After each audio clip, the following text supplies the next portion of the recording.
শান্তিনিকেতনের পরের সকালটা ছিল খুব সুন্দর, শান্ত ও উত্তেজনায় ভরা। সকাল সকাল ব্রেকফাস্ট সেরেই আমরা বেরিয়ে পড়েছিলাম আমাদের নেক্সট ডেস্টিনেশনের দিকে।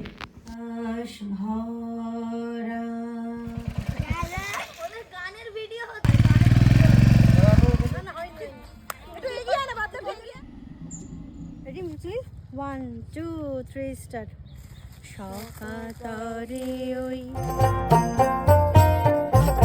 সোনাঝুরিতে আসলাম আর একটু নাচ গান করবো না তা আবার হয় নাকি, তাই এসে এখানে আমরা লেগে পড়লাম, কেউ নাচ কেউ গান, যা খুশি।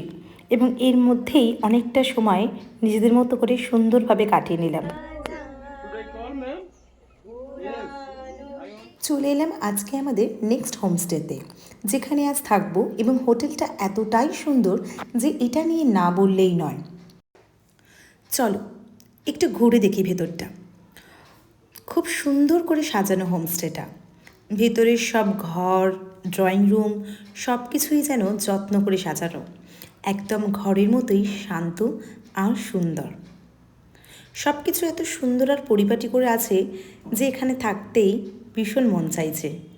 প্রতিটা কোণায় আছে আলাদা একটি যত্ন, রং, আলো আর সাজে যেন ঘরটা নিজেই গল্প বলছে।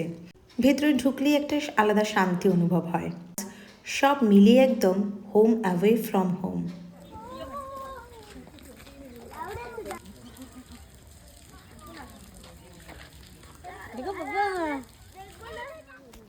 শান্তিনিকেতনে একটা দারুণ ঘোরার জায়গা আছে, সেটা হচ্ছে ডিয়ার পার্ক।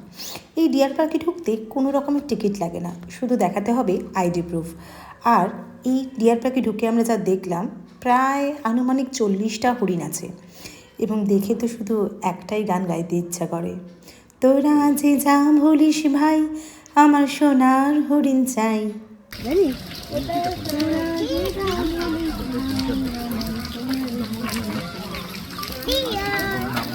খুব সুন্দর লাগলো এই পরিবেশটা। আমাদের ঘোরা কিন্তু এখনও শেষ হয়নি, এক এক করে সব ভিডিও আসবে। এরপরে আমরা কোথায় কোথায় গেলাম, আমাদের সাথে থেকো, পাশে থেকো। নমস্কার।